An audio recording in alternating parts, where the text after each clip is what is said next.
What's up, ladies and gentlemen, and welcome to this POV review by Autobahn. My name is Martin, and today I'm taking a look at the Porsche Taycan Turbo S, the Sport Turismo version, versus the Tesla Model S Plaid.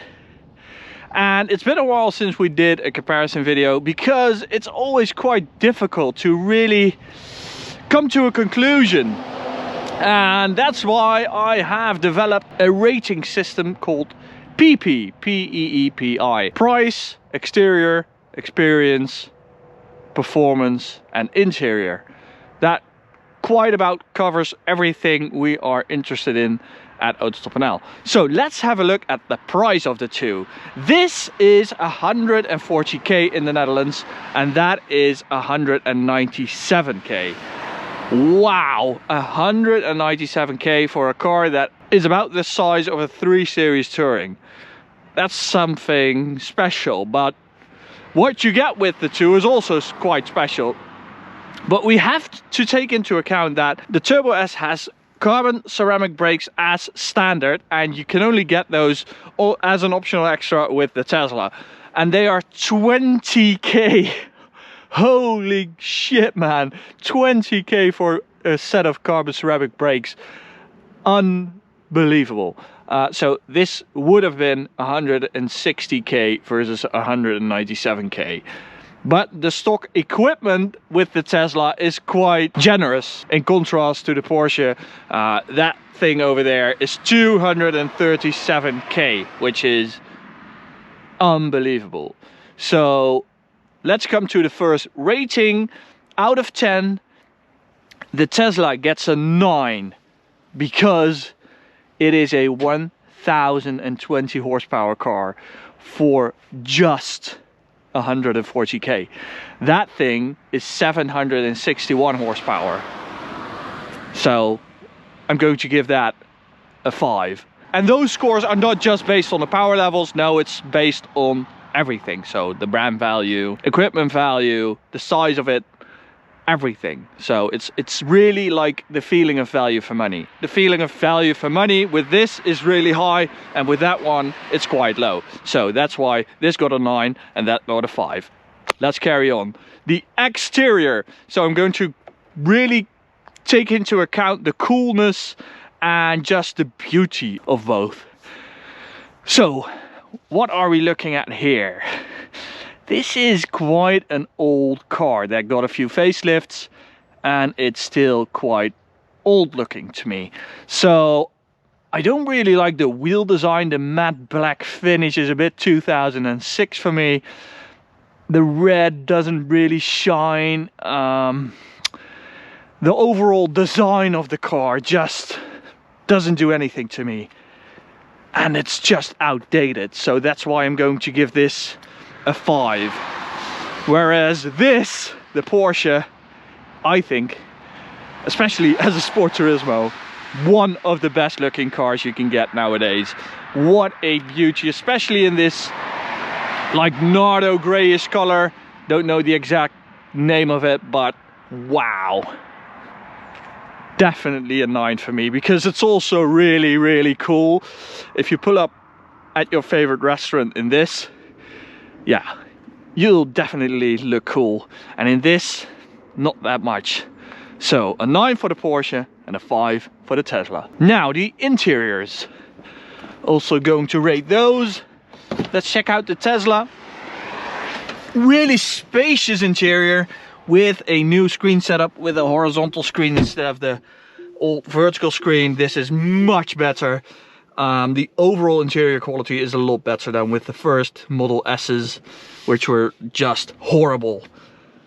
We do still have like weird alignment issues and panel gaps and stuff like that, but the overall quality, especially the seats, are just a lot better than they used to be. So really spacious, a lot of equipment. Even back here there's a big screen for the kids where they can watch YouTube, Netflix, Disney Plus, stuff like that. And it's really spacious in the back, and it really feels spacious. And stuff's been made out of leather, carbon fiber. Materials are really good. Quality, however, finishing, it is a lot better, but it's still, you know, stuff like this and this, and it's all a bit nah.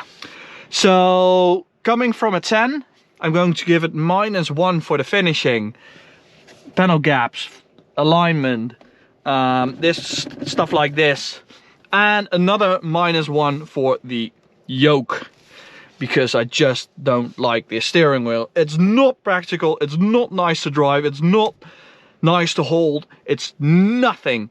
Get rid of it, Tesla. It's a stupid marketing exercise, and it's just stupid. So that in total is an 8 for the Tesla interior. Now let's head over to the Porsche and let's check that out. So coming from a 10 again, let's check out the space in the back. This is not really that spacious. This isn't either. And there's not a lot of things to do for the kids. So it's quite a wide car, but you don't really get to experience that when you get into it. Because when you sit in it, it's actually quite cramped in here. So what they really did very well is alignment, quality. That is all superb with the Porsche. It is a bit minimalistic, and you could say it's boring, especially because it's black and black and black. But the quality and the way the steering wheel feels, the leather, super soft. I really like the thin rim of the steering wheel. You get so much feedback through this steering wheel. All the buttons, just have a listen to this. This is the steering wheel heating. That is the perfect button feel. Oh, that is the stuff you want. That is a 10 for quality. In total, I'm also going to rate it an 8. Very nice seats, soft leather, great support, just a great interior. And with the dual screen setup, that just doesn't make any sense to me. Because why would you have the same screen here and here? Why? The person sitting here he cannot reach this? No? He has to have his own? I just don't get it. Okay, let's get into the Tesla and start driving. Go to call my assistant test driver, deploy test driver, and I'm going to get into the Plaid. Let's start it up. Put it into gear like that, which is quite stupid. Now, we have several driving modes. So Plaid isn't even the fastest because it's drag strip mode. And it has to preheat before it can, you know, do launches and stuff like that. Which is really weird. That's not drag racing, right? Drag racing is impulsive, I think. It's sitting next to a different car at the traffic lights and you want to do a fast launch. With the Porsche you can do launch controls whenever you want without doing any preparation. But with this, yeah, I have to wait 9 minutes for it to reach a certain temperature. Okay, so we are not going to bother with that, and we are just going to do a launch whenever we can. Max misbehaving. Oh, this thing. So let's enter the performance section of this video.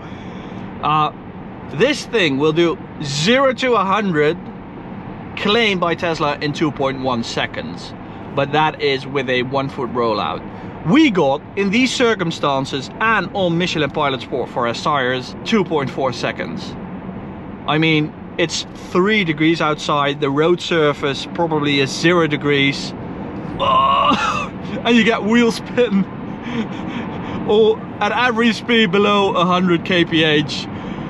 This thing is such a weapon. It's the tri-motor setup with carbon rotors, and they've done everything to make it a lot better than the old P100D and P90D with all the heating issues that they had.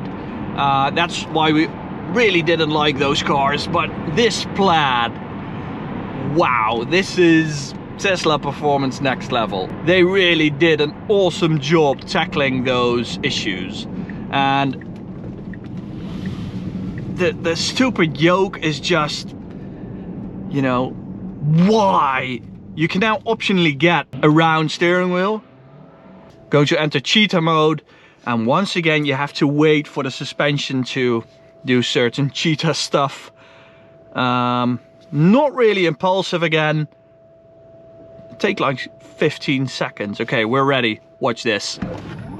Oh my god! That is fast as hell. And even in these circumstances, a bit damp, it's cold, summer tires, 9.5 on the quarter mile. Oh my god. The performance, it blows me away. The handling though is quite disappointing because there is no connection to the car whatsoever.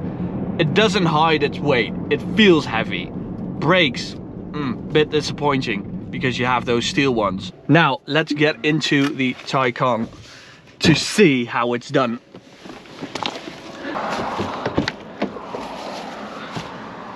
Because with this, the handling, the braking is just perfect. It's the overall ride quality. Let's just get into Sport Plus mode. Why isn't it doing anything? Me and electric cars, we're not on point. I want to hear the engine running so I know it's working. I'm such a grandpa. Okay, let's do a launch control. As I said, you don't need any preparation. Just press the brakes, throttle, and that's it. Here we go. Oh! Now, maybe you can hear that. We do have wheel spin, even though we're on winter tires. And these are winter circumstances, winter conditions. We got like a 3.2. It should do a 2.8. And we know from previous Turbo S's that they actually do a 2.8. So it might not sound like a lot because we did a 2.4 with that, 2.8 with this. But the difference is night and day. This is 761 horsepower on launch control. When you're not using launch control, like 99.99% of the time, you have like 600 and something. I forgot the number. 620. You have like 620 horsepower. What? Why is that? So weird. But this is a Porsche, and on those twisties, it feels like nothing else. It's like a mid-engine supercar with the comfort of an air suspension Panamera. Wow, this is an amazing accomplishment by Porsche. The ride quality of this is so good. I'm just lost for words. It's sharp, it's nimble, it's communicative, it's comfortable. Not because you twist a button, no. It's all those things at the same time. Okay, so we are just going to floor these cars. Max already knows that we are going to. He knows what to do. What's up guys, we've got a new addition for the garage. This is an M3 Touring Petrol Vibes Silhouette. They've got an Easter sale right now, which means that on top of their 20% discount, you get 10% with code AUTOTOPNL for your own custom wall art. Check out the Touring. So we are not drag racing these cars on the Autobahn, which is forbidden. I just encountered this Plaid and he is going full throttle as well as me. But this is the difference. He's just gone. Now, the Porsche does have an 800 volt architecture and the Tesla a 400 volt.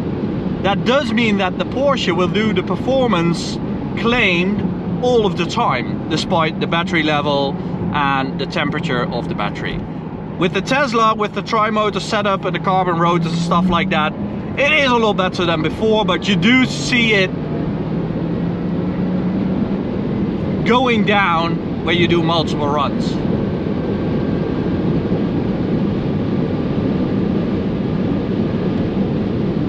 So the Porsche did a 100 to 200 in 7.4 seconds. And that's because this is the Sport Turismo.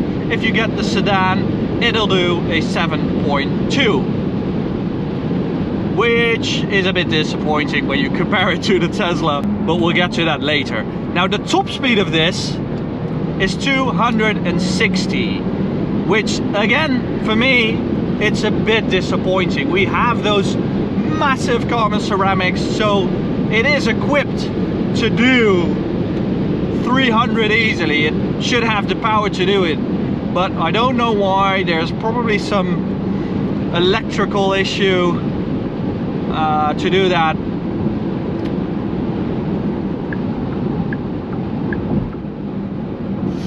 But for a Porsche, it is just nearly unacceptable, I think. But the ride quality is the biggest difference, I think. The Porsche is so comfortable, you don't hear anything. No wind noise, no tire noise. And when you get into the Tesla, especially back to back, it's like, did somebody leave a window open? It's that big of a difference, which I'll now demonstrate. So even though Max pulled away quite convincing back then, he didn't have full power because, as you can see, the battery level is completely dead. But we're going to try it anyway. We are just going to use the numbers we got with a full battery. Okay, I'm going to tell him to overtake me. What a beauty! Oh man, I'm in love with it. Such a cool car. Okay, once again we hold the stupid yoke. Oh, we don't have max power, but it still is just a bullet. So 100 to 200, 4.2 seconds. That, even for 1,020 horsepower in a car this heavy, is super quick. 200 to 250, 3.7. Holy shit, that is unbelievable.